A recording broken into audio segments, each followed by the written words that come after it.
What's to come now? Well, whatever it is, it can't be good because it's a bad ROM. Super Paper Luigi. Oh, man. I remembered hearing about this and seeing it. I only saw a few screenshots of it, but I already know what to expect.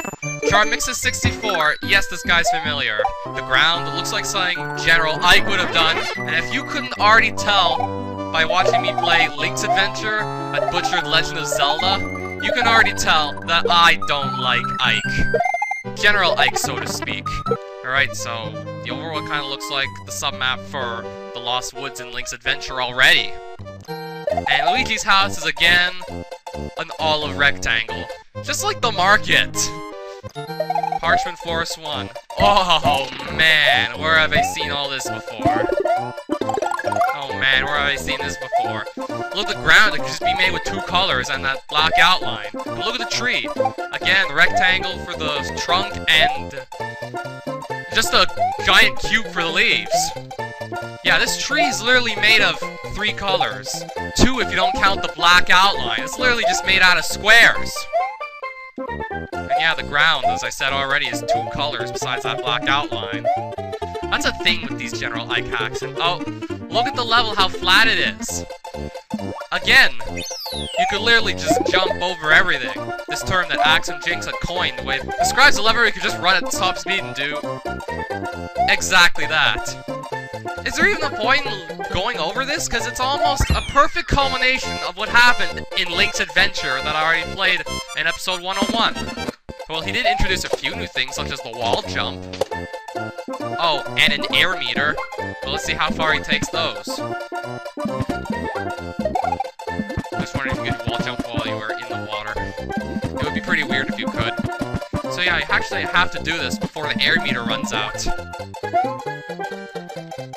It technically makes sense, because if you stay in the water too long, you drown. I mean, I heard of Sonic games having it. Oh, and they don't really... He doesn't really go too far with the water idea. He really doesn't do too much with it. I think this is the only level in which you actually get to see the water. And have the need to wall jump too. This is the only level in which you get to do this. And even then, he doesn't really take it too far at all. If you had your hopes up for something interesting happening, they were crushed. Flat again.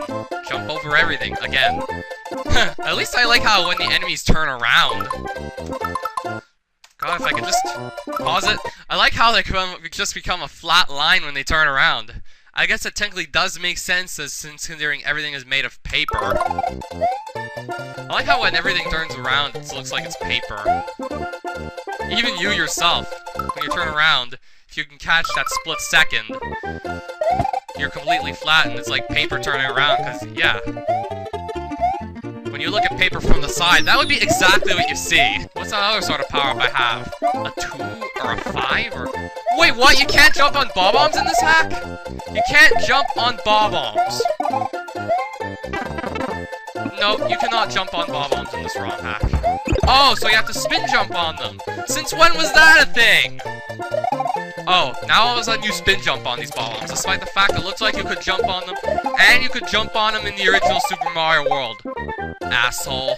Anyway, what was I talking about again? Oh yeah, let's just run and jump over everything. That's all you need to do. The last level of this demo, thankfully it's only a demo, is the castle. That introduces homing bullet bills. I had no idea this was going to happen at all. I would have never thought that General Ike would have gotten his hands on homing bullet bills. Well, actually it's not that hard. I mean, they were publicly released on Super Mario Central, but I was not expecting General Ike to randomly take it and put in this hack, because now, that homing bill is going to change the whole that homing bill is going to redefine the whole difficulty of this level. If it wasn't for the homing bullet bills, again, it would be run and jump over everything. Now you actually kind of have to slow down to take these things out, but at least, since you pretty much always have a cape feather of sorts by default, they're really easy to take out. You just mash the run button that lets you spin, and if anything would come near you could just knock it out. I didn't even think of it at first, but look at this. This could be another game of doing it really easily. Though it would be much faster to just run and just jump and glide. Well, enemies that could be knocked out by it, that is. Look at them go! Look at them go! I'm surprised Luigi hasn't thrown up by now. At least I can say that the boss isn't Iggy, but again, look at the throw blocks he's giving you. One would say this actually looks like a pretty hard boss with all those hopping flames he's throwing around, but again, you'll always have a cape feather, so you can always knock the flames out. Thankfully, you won't need so many blocks to take this guy out, because if you did, then doing a cape spin wouldn't work, because you get rid of the blocks that you need to throw at him.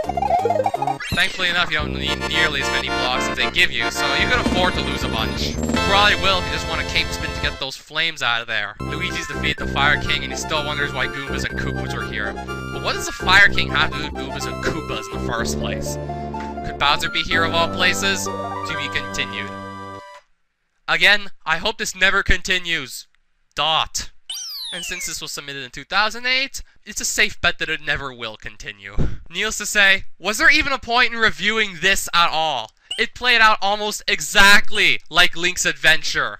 We had these simplistic graphics that were drawn out with 2 colors, 3 if you counted the black outlines. The levels that were flat and you just jumped over everything.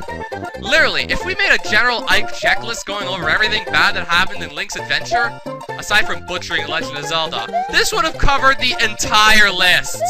Needless to say, Link's Adventure and Super Paper Luigi are like the Siamese twins that you never wanted to have. They were conjoined. They are one and the same.